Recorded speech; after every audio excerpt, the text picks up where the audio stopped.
Nosso próximo tópico enfocará as etapas de modelagem dos processos seletivos. Quando falamos de modelagem de processo, estamos nos referindo à descrição efetiva do processo em si, desde a abertura da vaga, junto ao departamento de RH, até os responsáveis pela contratação e efetivação dos profissionais na empresa. Para a definição das políticas internas de recrutamento e seleção, devemos responder 3 perguntas-chave. Quais são as necessidades de contratação de pessoal? Quem aprova as novas contratações? E como é definido o salário dessas novas pessoas contratadas? Um processo de seleção de novas pessoas deve ser centrado no planejamento estratégico a longo prazo. Contratações emergenciais podem acontecer, porém, quando isso vira rotina, sinal de que há problemas na nossa gestão estratégica, principalmente quando falamos de pessoas. Dentro de um planejamento para novas contratações, podemos citar abertura de novas unidades ou ampliação da planta, novas máquinas e sistemas que exijam algum novo conhecimento, lançamento de novos produtos, aumento planejado da produção em função até mesmo da sazonalidade de mercado, mudanças organizacionais, exigindo troca de pessoal ou por rotatividade. Lembrando que o elevado índice de rotatividade é um termômetro organizacional e possibilita várias análises, como insatisfações gerais em função de um clima organizacional ruim, falta de perspectivas profissionais, ou mesmo questões salariais. Porém, algumas empresas entendem que, diante da natureza do negócio, é uma estratégia a ser seguida. O fluxo do processo segue com a abertura da vaga que nomeia as pessoas responsáveis, propõe o alinhamento da vaga, os processos de seleção, que definem as metodologias a serem aplicadas e, por fim, processos de aprovação, formalização da proposta para os candidatos, encaminhamento médico e a integração do novo funcionário à empresa.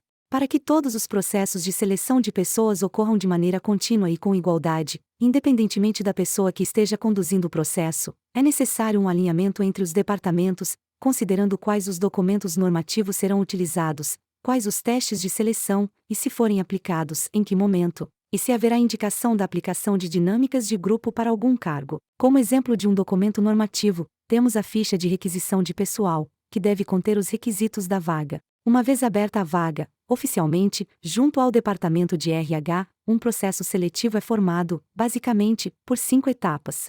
A primeira, que consiste no recrutamento de currículos, esta envolve a divulgação da vaga, captação de currículos e análise de fontes para essa atividade. Onde estão esses profissionais que eu quero contratar? Se estamos falando de recrutamento externo, temos indicações, sindicatos, agências, consultorias.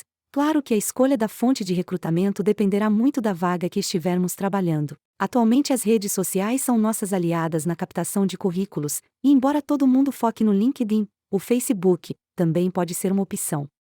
Claro que existem algumas características preponderantes entre uma e outra, por exemplo, o LinkedIn enfatiza as vagas estratégicas, é a natureza da rede, ela nasceu para isso, o sistema de divulgação de vagas é eficiente, já o Facebook abrange um público mais operacional, e possibilita a divulgação em diversos grupos de vagas de emprego já existentes. Agora, se você busca um público jovem, pode esquecer essas 2 redes, tente o TikTok e o Instagram. Afinal, temos que ser criativos. Porém, se estamos falando de recrutamento interno, devemos analisar qual política que a empresa possui para esse tipo de recrutamento. Essa política tem que normatizar alguns pontos, como, por exemplo, se os candidatos internos irão participar do processo juntamente com os externos, e um ponto muito importante é a liberação do profissional do seu atual posto para o novo, dentro da própria empresa.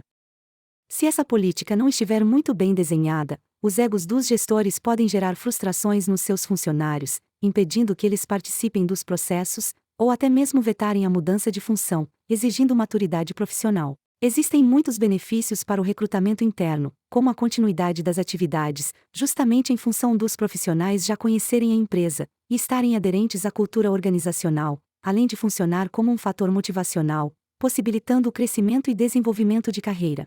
Recrutamento externo é indicado quando não se possui aquela competência desejada internamente, ou ainda quando a empresa deseja mudar o pensamento interno, trazendo inovação aos processos e novos conhecimentos do mercado. A segunda etapa é a triagem dos currículos recebidos, a ser detalhada em uma aula exclusiva para ela. Lembrando que analisaremos os currículos com base nos requisitos chaves das vagas, como qualificações, experiências, formação acadêmica, entre outros. A terceira etapa é composta pelas entrevistas pessoais. Podemos incluir nesta etapa a aplicação dos testes e jogos com foco em seleção. Destaco que teremos uma aula específica sobre esse tema. A próxima etapa é a seleção de pessoas, Nesta fase devemos comparar os resultados obtidos na análise comportamental e técnica, nos diversos processos aplicados, sejam eles testes, entrevistas por competências ou dinâmicas de grupo. A última etapa do processo é a convocação, na qual, após a decisão do candidato selecionado, devemos formalizar a proposta de trabalho para o profissional,